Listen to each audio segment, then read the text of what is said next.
G'day, everybody. It is so good to see you, and I do hope that you are well. It's so great to be here.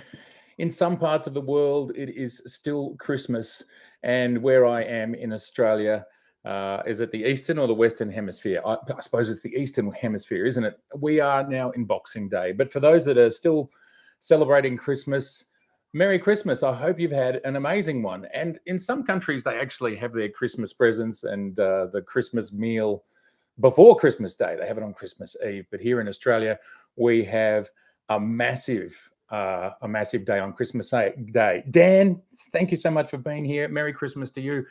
And of course, massive parts of the world don't celebrate Christmas. So season's greetings to you, whatever you do, wherever you are.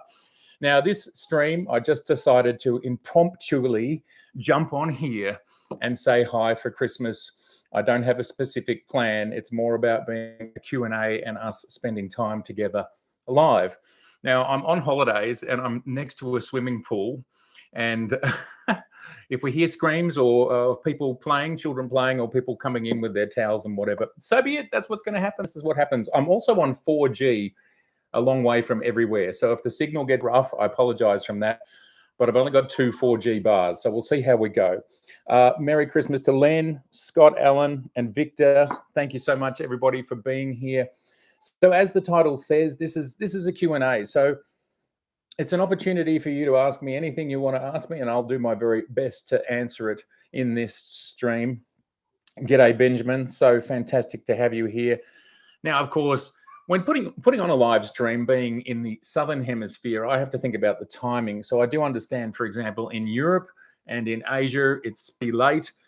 Certain parts of Asia and the Middle East, it's quite late. Eastern Europe, it's probably 3 o'clock in the morning, 5 o'clock in the morning. New York, I know it's coming towards midnight. The West Coast of the USA, it's probably something like 7 or 8 o'clock at night. So it's hard to get it right for everybody, but it's fantastic to have you here. Oh, thank you so much, Dan from South Carolina.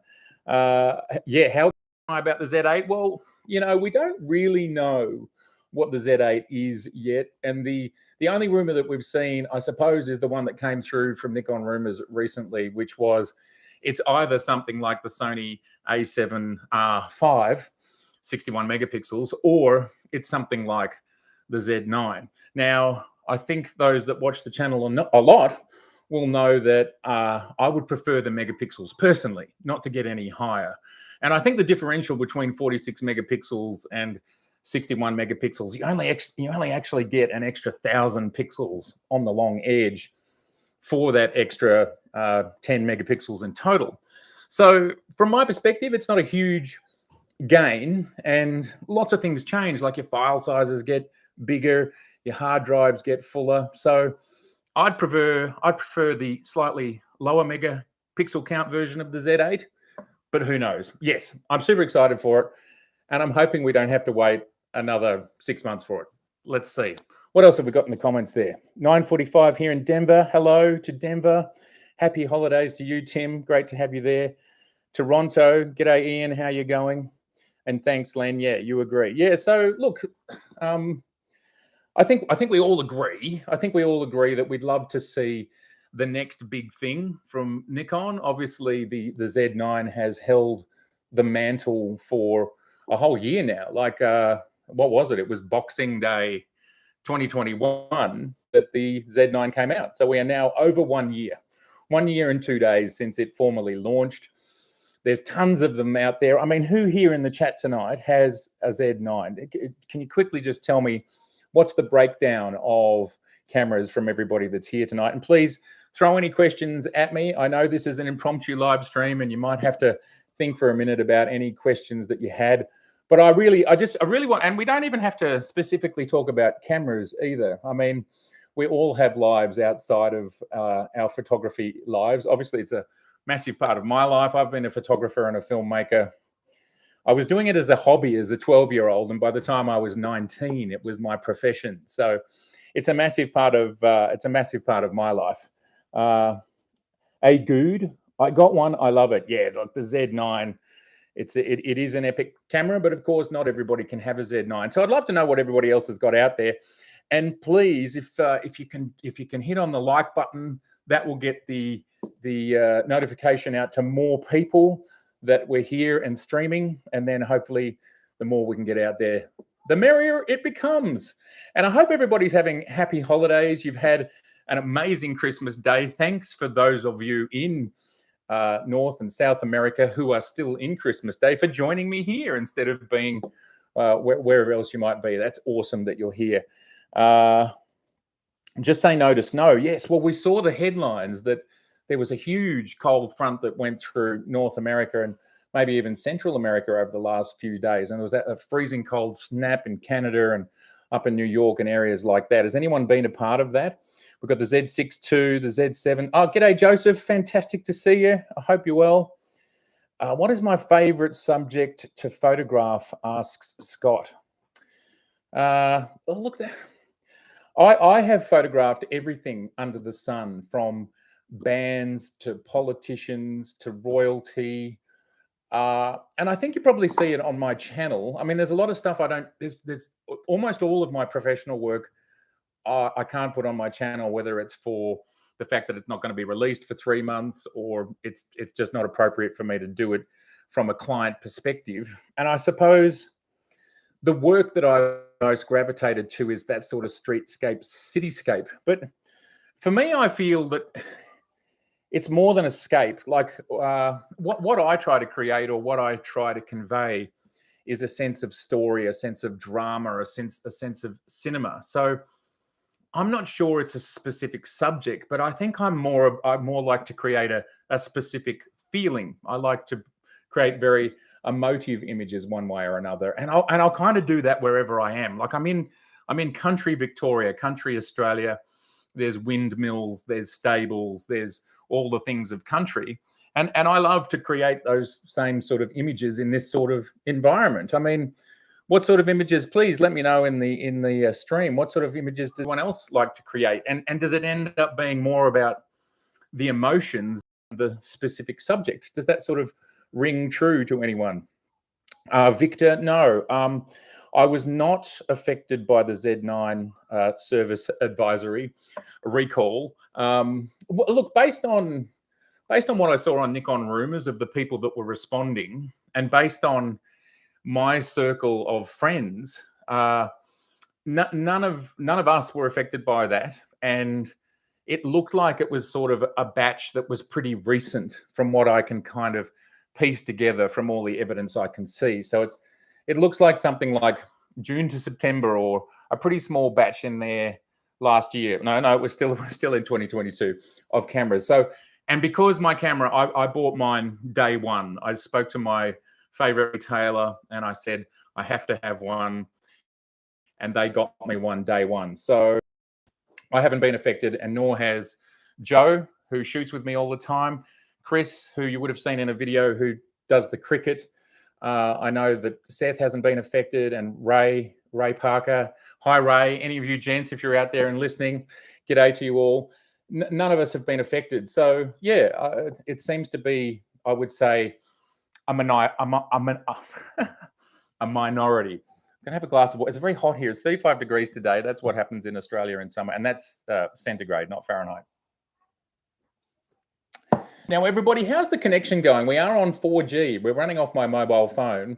Is it okay? And is the sound okay? So I want to tell you a little bit about the rig that I have set up. What I have is a Z6 II using the webcam utility to go into my laptop, and that's the pictures. And then the vision side of it is this here, which is the DJI, the new DJI mic, and it plugs via USB straight into the computer, and then you're off and running. So it's pretty simple. You just need this box. Here's the mic down here on my t-shirt, and it uses magnets, which is great. So how are we sounding? Are we sounding and looking okay? What have we got here? We're slightly out of sync. Yeah, that sync issue seems to be the webcam utility, and it happens with all webcam utilities. Doesn't matter whether it's Nikon or whoever, because I've tried it with Fuji as well. There just seems to be like an 8-frame delay or something like that, and I'm still pretty raw at live streaming, so I don't have all of the tools at hand to fix that sort of thing, to fix the delay. Sorry, we got more questions. Has anyone else with the Z9 been affected by the service advisory? Seeing as I have you all here, and welcome to Rob Caven Photography from New Zealand. Thank you for that. We sound good, but we're a bit out of sync. Thank you, Jim. Greetings from the Caribbean. Oh, golly gosh, what time is it in the Caribbean? I suppose it's 11 o'clock at night or something like that. Rob, if you can tell us all. Yeah, frame delay. I wonder if the frame delay has anything to do with the fact that I'm running off a mobile phone. Video is grainy. Yes, totally. I mean, I'm a long way from any cell towers, so let's hope it hangs in there. Okay, Samuel, you sent yours back. What can you tell us, Samuel, about what are Nikon telling you and how quickly is it going to come back and all that sort of stuff? If you could throw that in the notes, we'd love to know when you're getting your camera back. It's 11:55. Well, thanks for being up so late, Rob. Merry Christmas from Ontario. Hello, George. And please don't forget to hit the like button. It helps get the stream out there. So yeah, tell me, what other cameras do we have out there? A lot of you haven't shared that with me yet, but I would love to hear that. And questions, again, this is just an impromptu Q&A. So any questions that you have for me. In the meantime, what I'm going to do is talk about next year.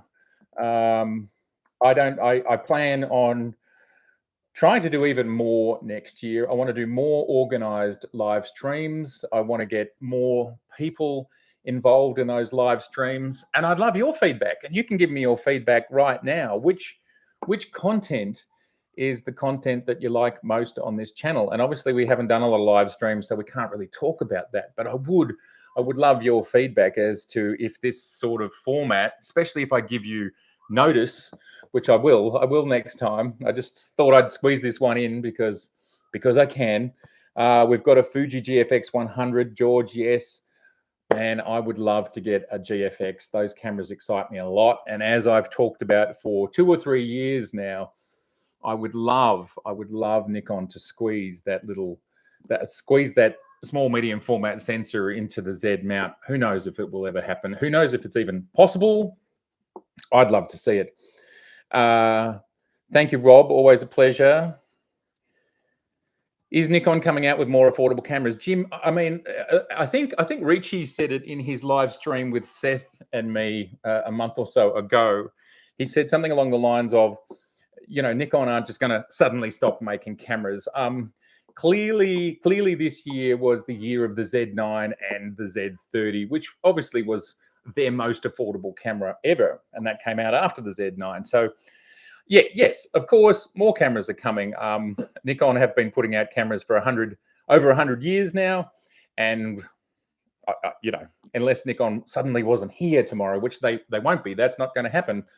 Yes, more cameras are coming, and I'm sure it will be every variety of camera that we can imagine and want. I mean, in the comments, tell me what camera would you like to see next? What would everyone like to see next? Let's say after the Z8, because obviously I think we pretty much think we're up to Z8 now. What would everybody like to see? No info on turnaround time. Okay, Samuel, thank you for that. Let's hope there's not too many cameras as a part of that and the turnaround times are good. Len has a D4S, Z6 to D700. D700 is one of my most favorite cameras ever. And the reason being is the D3 before the Z9 was my favorite 35mm digital camera ever. And then, of course, the D700 was essentially a D3. It had the same sensor in it. So I was able to run and gun with a D3 and a D700. You got the D3, amazing high ISO, and that just very filmic. It was the first time for me that a digital camera ever felt filmic. How good was it to see? And then they did it in the D700. And it's funny, when I put out a video a while back, I thought to myself, I should have mentioned the fact that we got the D3 and then we got the D700 and they had the same sensor, or I think almost the same sensor, which for me is it helps to make us believe that the idea that the Z9 and the Z8 might be similar when Nikon have done something similar before with the D3 and the D700. So who knows? But yes, one of my favorite cameras. Samuel, Z9. I'm sorry to hear that, Tommy. I hope you get it back soon. Turnaround will be 8 to 10 days. That's great. That's absolutely great news.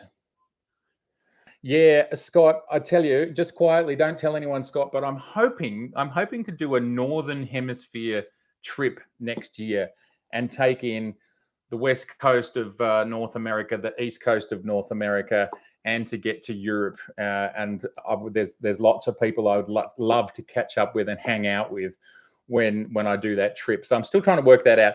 The other trip I'm super keen to do is also to go to Japan. So if anybody wants to come to Japan with me sometime next year, send me an email, write a note here, whatever it is that we do. I just love. I was last in Japan in 2009, and I absolutely love it. It's the most beautiful place, and I can't wait to go back. So yes, Scott, I would love to do something live with Adorama, with Seth, and it would be amazing. John Mayfield, mirrorless D500 equivalent, and finally put out well, absolutely. So as I've talked about, I think there's plenty of people that want the D500 replacement, and who knows? I don't know when that may or may not be coming. We obviously know that the 200 to 600 is on the roadmap. It's like the 85mm 1.2, which I am so excited for personally. Both of those lenses, the 200 to 600 and the 85, have been on the roadmap for so long. So let's hope both of them come out next year. 2023. Everybody write 2023 in the comments. That's when we want them to come out. The one thing about doing a live stream on your own is you don't get much time to breathe or to rehydrate. So just give me a moment here. We're coming back. Let's hope we come back. Are we still connected? Okay, hopefully that unstable connection has righted itself now. Let me know in the comments if I've come back and things are normal again. That would be good to know that I'm not talking. I'm not talking to nothing. What was it says? I've lost the comment. I've just switched from Canon to the Z9. It's tough to find artists and creators who love Nikon. Nikon is great. I just hope they can get their released lenses out soon.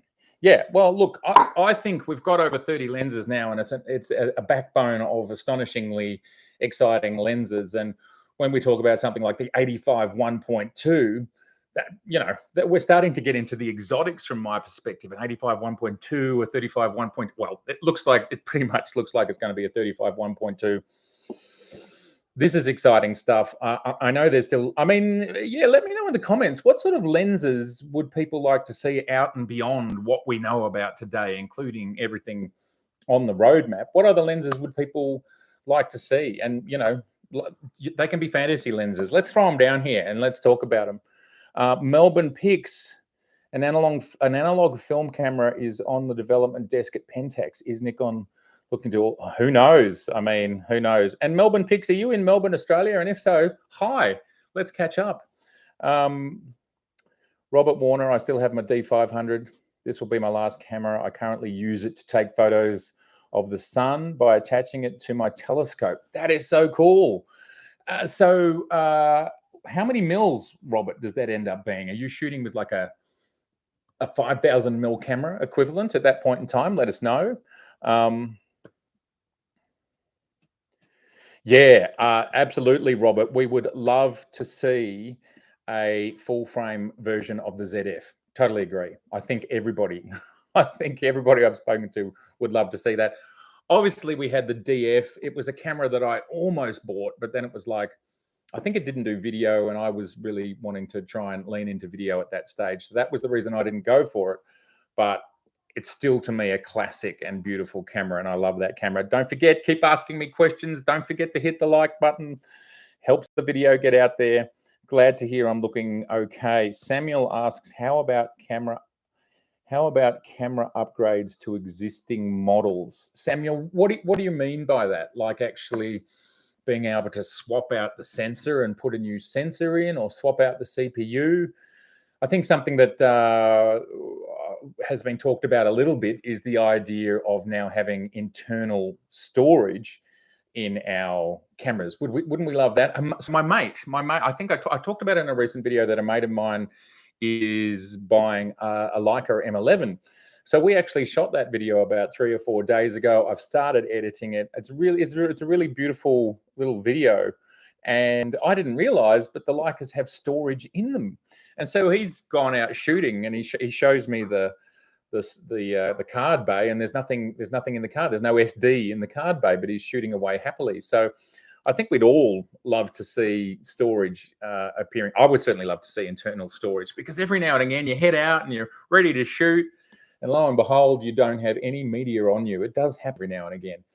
And even a small amount of storage would save your bacon in those particular situations. And I think that would be a good one. John Mayfield, I'd like to see a longer macro. Yeah, okay. A 160. And what sort of, I suppose, a 1-to-1 reproduction ratio or something like that would you like to see, John, at that point? Yeah, Samuel. Well, look, it's an interesting one. And I mean, you've just retracted that message, but I did see it before it disappeared. Yeah, I mean, upgradable cameras make sense. I mean, the Sigma ones feel a little bit like they're modular, and that's possible to do. Yeah, I mean, I think the difficulties about making things upgradable is that I suppose if you want it to be user upgradable, you've got to be able to get into it. You've got to have the tools. You've got to be able to seal it up again. I mean, it's a funny old thing. When we used film cameras in the past, of course, we were able to upgrade them every time a new formula for the film stock was developed. And that essentially, like, I was shooting film for 20 years before digital turned around, and film did improve, which meant all of my cameras improved. We do live in a different time now, and that time means that, yes, if we want a kind of major leap, a generational leap, then at this point in time we have to buy new hardware. And look, that's a conversation unto itself. Maybe we should do a live stream about that. What have we got? John saying 1-to-1 would be nice, or a shorter macro. Yeah, okay. Well, there you go. That's a great. Any other? And the reason John's talking about that is I said just shout out in the comments there. Are there any exotic lenses that you would like to see created? And that's certainly an exotic. Has it ever existed, a 200mm macro? I don't even know. Let me know in the comments. Yeah, I agree, Samuel. I mean, I don't think any cameras are really set up to be kind of upgrade their processors. I mean, you need a lot more space. You know, you obviously can't solder the chips onto the motherboards and all that sort of stuff. So I think it's a pretty big ask to have that sort of thing happen. Everybody, I'm just shouting out again, please hit the like button, and any questions. You can ask me any questions about anything. What gear do I like to use today? What else do I shoot besides Nikon? What do I think of the Fuji? What's going to be my next lens? You can ask me whatever you want to ask me. Yes, I agree, David. It's very difficult to upgrade cameras. They're very small. It's like iPhones and laptops and things like that. They're very small. They're designed to be compact, robust, weather sealed. And so anytime that you make anything user upgradable, you're going to compromise a little bit on that integrity of weather sealing and robustness. And I suppose, you know, most of us probably upgrade our cameras somewhere between 4 to 8 years, maybe somewhere in that vicinity. So, and maybe by that point in time, so much has changed, like the sensors have changed so much, the processors have changed so much that it really makes sense to just upgrade the whole unit. I mean, it'll be really interesting to see what the future holds in regards to, you know, I really feel we're reaching a point now between all camera manufacturers where we can clearly see their technologies are reaching sort of the upper limit. Part of that upper limit to me is they're reaching that limit technologically, and also what human beings require. Like, do we need more than 60 frames a second or 120 frames a second? Yes, there are very specific use cases, but I'm talking about for the majority of us. And, you know, are we going to need more than 8K? Most people don't even, 4K is more than enough. So there's a lot of areas where I'm not sure they're going to push our megapixels much further, our frame rates much further, and so on. And so where are the other advancements? What are going to be the advancements in the future? And I'm really interested to see what the next decade holds in regards to all of that. One of them is connectivity to our phones and connectivity. I think that stuff's going to get even more and more seamless over time. I think that's a big one. And as I talked about in a recent video, things like getting, this is my microphone case, but things like getting microphones and whatever other peripherals you have and sending them directly into your camera without having lots of dongles attached, I think that's going to be also more future technology as well. Now, lots of comments. Let me just have a quick look here. My telescope is a 27-year-old, says Robert, and it's a 1250 mil at f13.8. That sounds amazing. Robert, I'd love you to send me a picture of Mars or the moon or something. I would just love to see what that stuff looks like. I get so when I was reviewing, I think it was the 800 PF, and I whacked on the 2x teleconverter, so I was at 1600 mils at 35 mil on the Z9, and it just, you know, you could see the craters, you could see all the detail, and it was so amazing to be almost projected. It felt like you're almost there at the moon. So it's such exciting stuff. No, Melbourne Pics. Unfortunately, I had to close my shop. COVID made it very difficult to keep it open. And 2023, so my lease came up, and I did shut my gallery in the city, and that's cool because I've been there for 8 years. I've been in the city since 2008, trading as a retailer, and it's a good time to make change. The city of Melbourne, and I don't know whether other cities in the world are affected. Please let me know in the comments. It'd be good to know if it's not just Melbourne. But Melbourne, we were one of the most closed down cities, lockdown cities in the world, and it just and it's going to take 5 years or something like that for our city to return. So most workers are still working from home, and so they're just not going into the city. So that's the answer to that question, Melbourne Pics. Chad, in your opinion, Chad asks, "G'day, Chad. It's so great to have you here. Merry Christmas, season greetings." Whatever works in your world. So fantastic to have you here. Please don't forget to hit the like button. In my opinion, Chad asks, if you could only pick one, what is the best S-class prime for all-round photography? Sorry, I'm going to be predictable, but I still think it's probably the mid-ground, and that's the 50 mil. So the first ZS Prime that I bought was the 51.8, and that lens blew my mind. I took the shots with the Z7, and I was looking at them, and I'm like, I don't get why these look so good, because I own a medium format Hasselblad, not an X1D or XD, whatever they're called, not the small medium format, big medium format Hasselblad. So I know what files can look like out of a medium format, and I'm like, why does this look so good? So 50 mil 1.8 or 50 mil 1.2, that would be the lens if I had to choose one lens that would cover, you know, as many opportunities as possible. And then you have to do the rest of it with your feet, of course. Chad, what's your favorite? Jonathan asks, you've been a pro photographer since your teens. What would be the biggest challenge facing a new pro that you did not experience in your teens? Yeah. Look, I think the biggest challenge is that today there is a lot more photographers. When I started, it was film, and so you had to be really good at your craft. So there was film. Cameras didn't autofocus really like they do today. Autofocus was very rudimentary. It's like I don't know, 5% of what it is today. So you had to be highly skilled to be a photographer in the film era. And now there's just so many of us, you know, which is a beautiful thing. I'm not saying it's a bad thing, but in directly answering your question, Jonathan, it's just that the digital has allowed everybody to get into that space. And it's become extremely affordable. I mean, we all know, let's talk US dollars. We all know that you can buy an extraordinary camera and some lenses for $2,000, $3,000, $4,000 US dollars, and you're off and running. And that's amazing. And yeah, like it's a very mixed world. Like video is a much bigger part of the equation now, and video is more in photographers are doing more video. So that's another challenge. Yeah,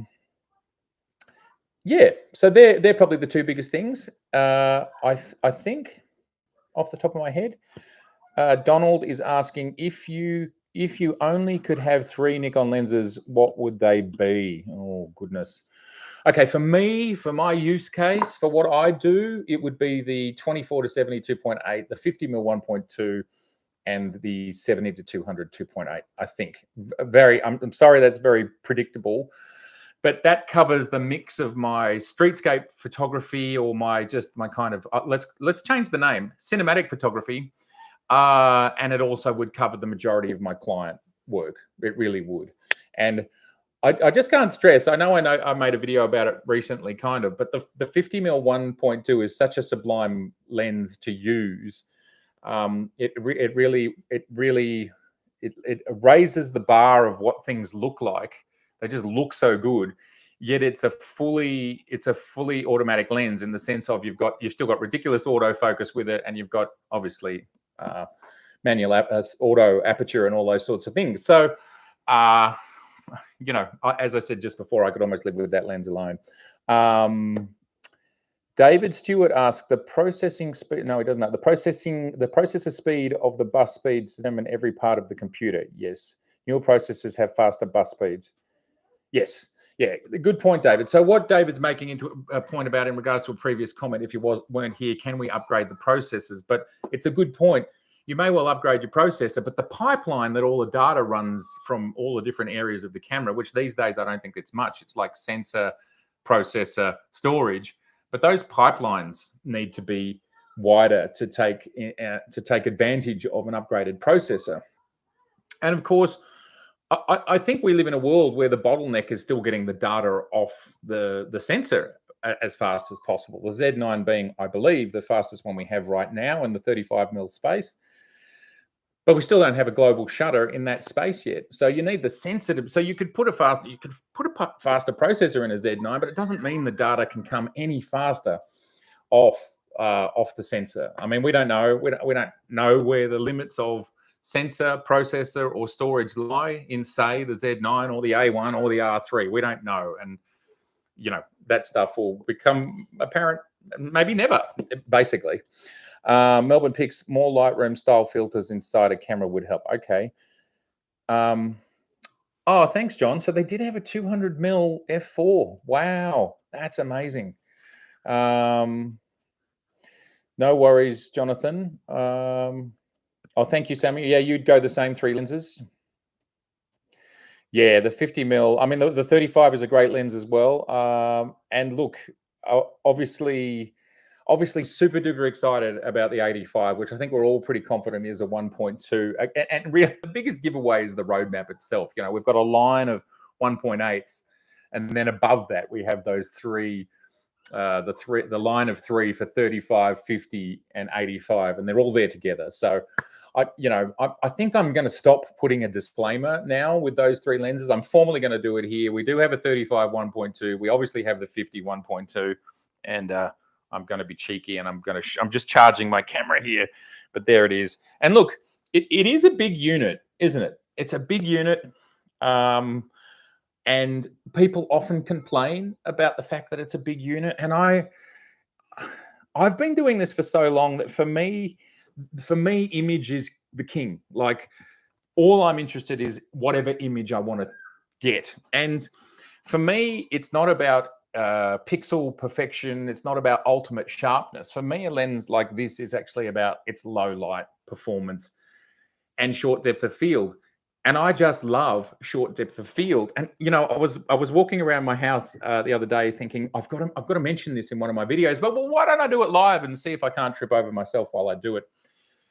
And that is, short depth of field for me is about creating depth. It's about creating depth in an image.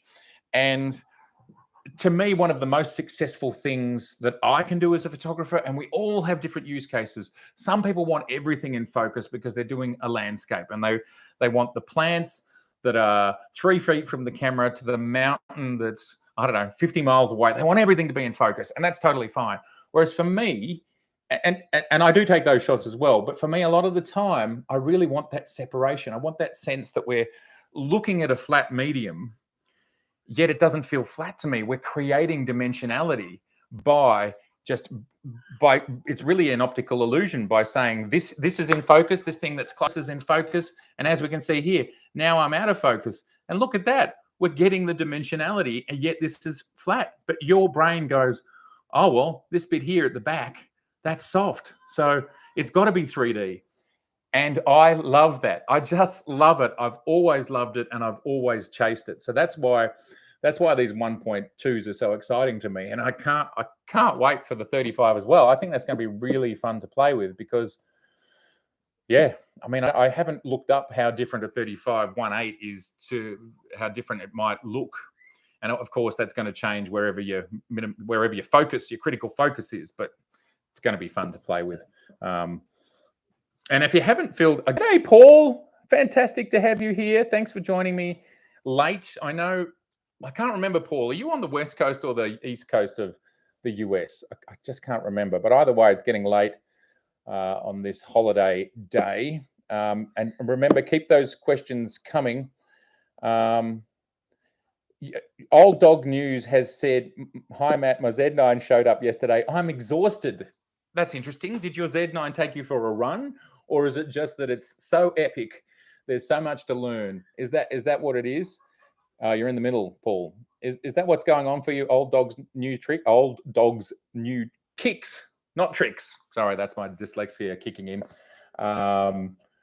No sleep. Oh, you're that excited. Well, fair enough. I was that excited too. And I'm so excited for you. What lenses are you going to couple with the Z9? What's your favorite so far? Yeah, good night, Samuel. Thanks so much for joining me for this impromptu live session. Everybody, any questions that you have, please throw them in.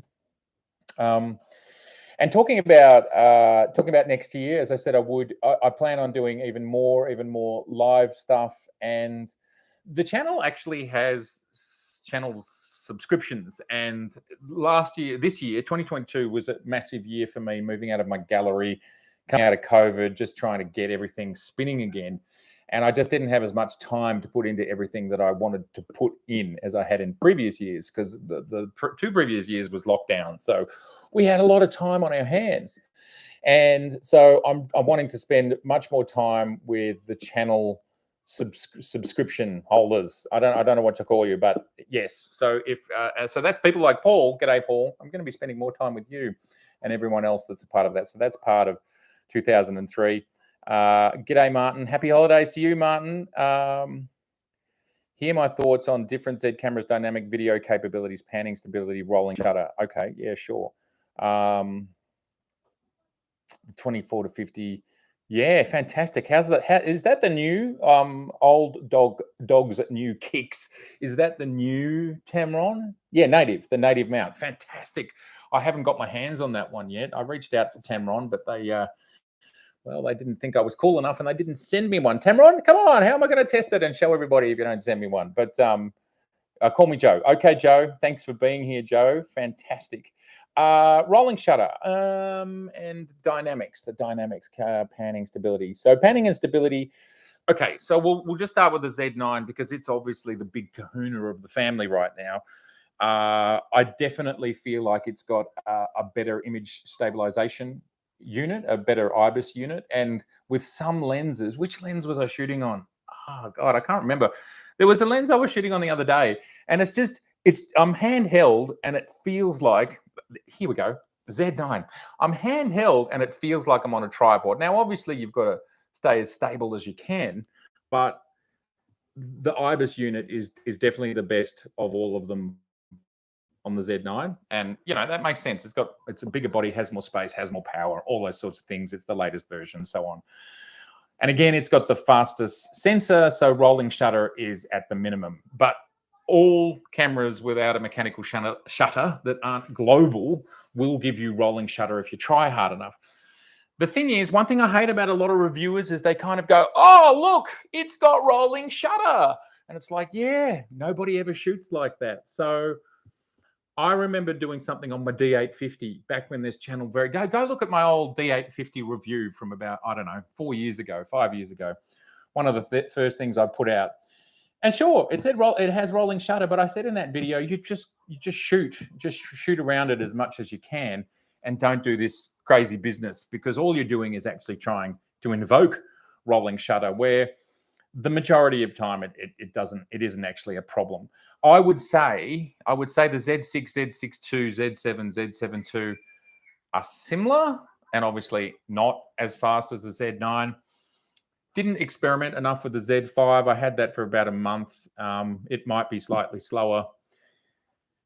And then I'm not sure I have any strong thoughts on the ZFC, the Z50, and the Z30.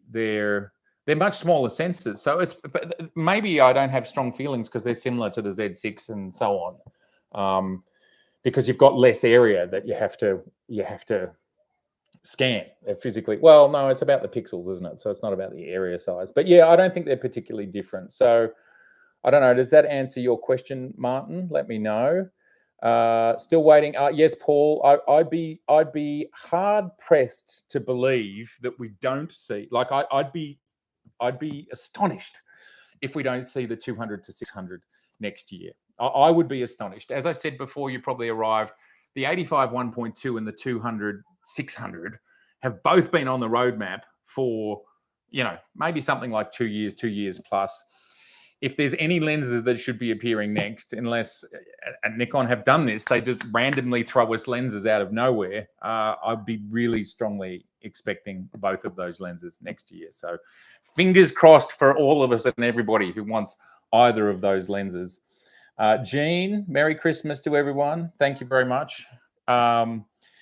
Yes, Merry Christmas to you too, Jean. And Joe is asking, it is very clean. The focus is quick and very lightweight. Yes, sorry. Are we talking about the Z9? I've forgotten, Joe, which is old dog's new kicks.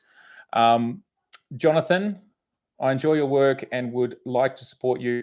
What serves you best, buying a book, a printer, or a calendar? Oh, that's very kind of you, Jonathan.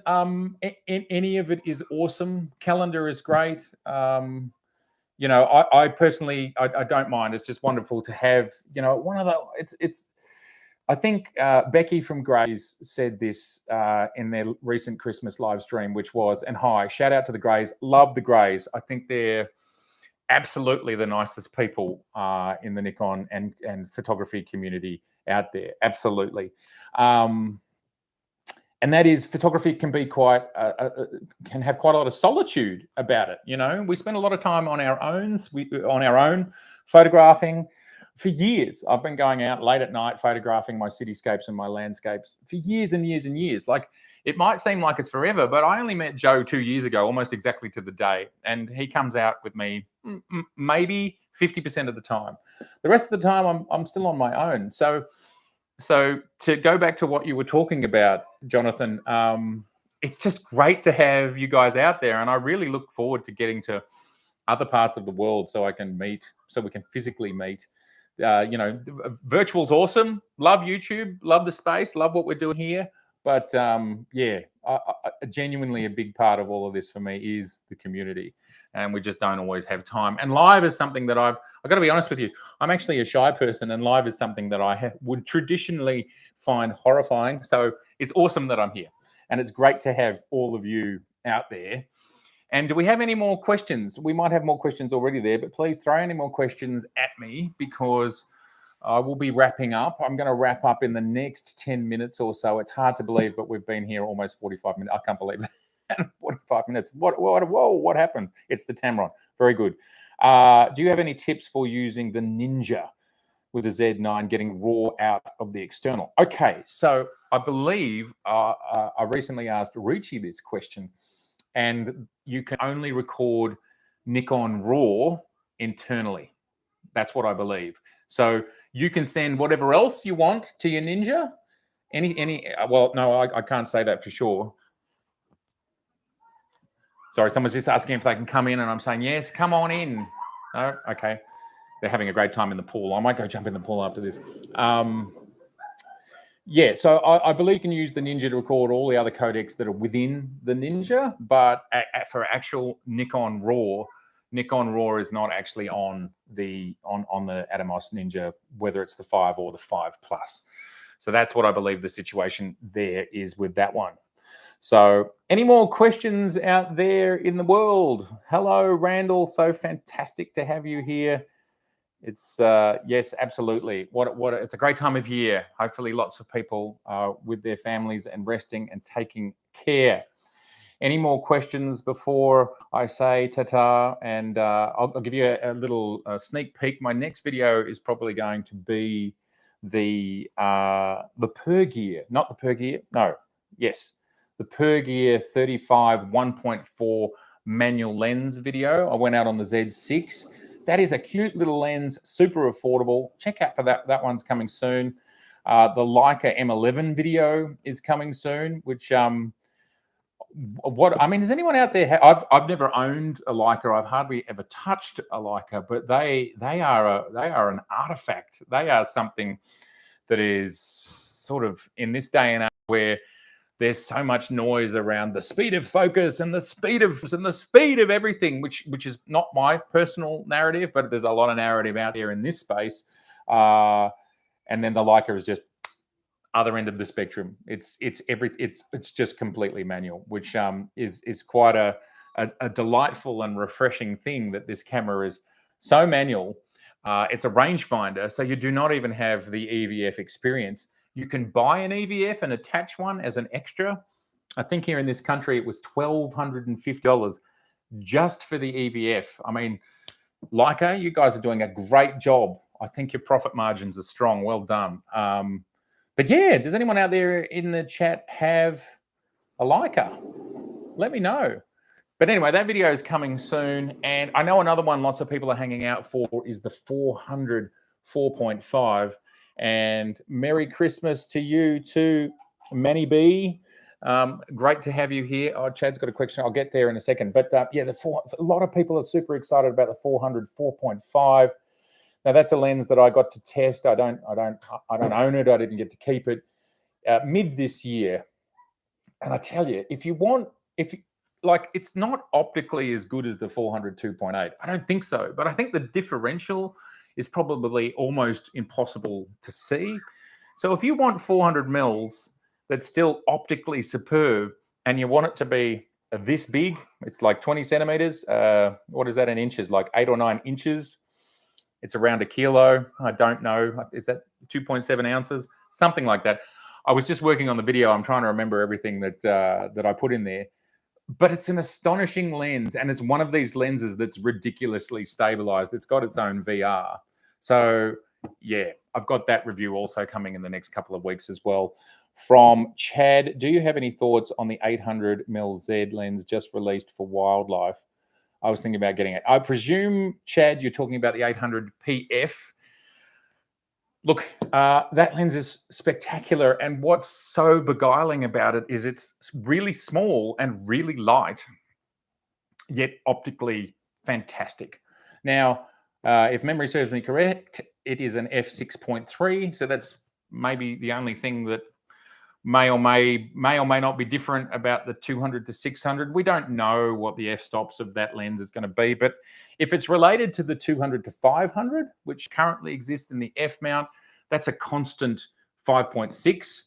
And, you know, if they could get that to be a constant 5.6 or something like that, look, it makes that lens a very spectacular lens. We know most of the Z lenses work fine with a 1.4 teleconverter on them. So you just, what's 600 times 1.4? Well, we know, don't we? Because that's 840. So look, that makes that lens a very useful lens. Now, will it have the same level of weather sealing? Maybe not.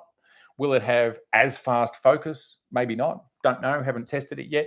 But it's just not in the same price point, is it? So I suppose you've just got to decide, you want that all-rounder, that 200 to 600, that's an all-rounder and it's more compact and it's probably smaller. Like I'm basing my belief on what this lens is on the 200 to 500.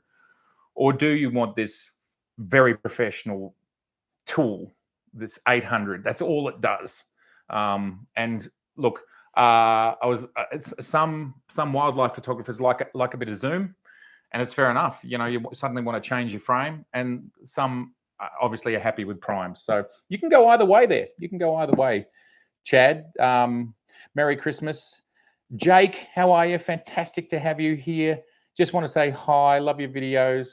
Oh, thank you very much, Jake. And And season's greetings to you too. Thanks so much for being here. You would like to go to Robert would like to go to Alice Springs. Can I tell you a secret? Australia is like the United States of America. It is very big, and I haven't been there yet. And my family and I were hoping to get there this next year, this next April or something like that. So I don't know if you're coming in April, maybe we can have a beer. Merry Christmas from Scott. Thank you very much, Scott. I really appreciate it. All right, everybody. Well, I will do the last shout out for final questions on this impromptu live stream, and I promise in the future I will not make them impromptu. I will try and the problem I had here was the place was it was hard for me to get a quiet room when we're here on holidays, and I couldn't quite control the timing on it. But anyway, any last questions before I say season's greetings? And this certainly will be the last time I'm live before the new year. So I will say Happy New Year to everybody. And gosh, I really do hope that 2023 is a nicer year. And can we all send some love out to the universe? The 2023 is a nicer year all around the globe. We all need it, I think. We all need it to be a nicer year, don't we? So let's send our mutual love to the universe and make it a better year. A couple of last comments have come through. Oh, hello, Finland. Papa Plays. Love the greetings to Finland. I love it. See, the world is all here. How cool is this? Thank you so much, Chad. God bless to you as well, Martin. Yes. Martin, where are you in the world? I certainly, as I said earlier in the stream, you might not have been here. I would love to travel to the Northern Hemisphere, including North America and Europe, and maybe even some of Asia, Japan, and so on next year is my hope. It's just a matter of whether I can make it happen. As long as we can hear you, hell with the quiet. Thank you, Paul. I think I know what you mean there. Merry Christmas, Anna. Lovely to have you here. Thank you for joining us. Are there any last questions? Any last questions? And I know there's a 30-second delay, so I'm just going to just to fill, as they say, we just need you just fill for 30 seconds for those last questions to come in. There will be more opportunities to do live streams in the future. Otherwise, I will be wishing everyone season's greetings, Happy New Year, Merry Christmas, and whatever you celebrate in your world, I wish you a great deal of love and peace. Yes, the world absolutely needs it. You're in Japan. All right, well, I'm in Japan. Yeah, well, definitely. I will telegraph my world travels so everyone will know, so you can reach out and let me know. Thank you, Donald. I look forward to seeing you there as well. All right, everybody.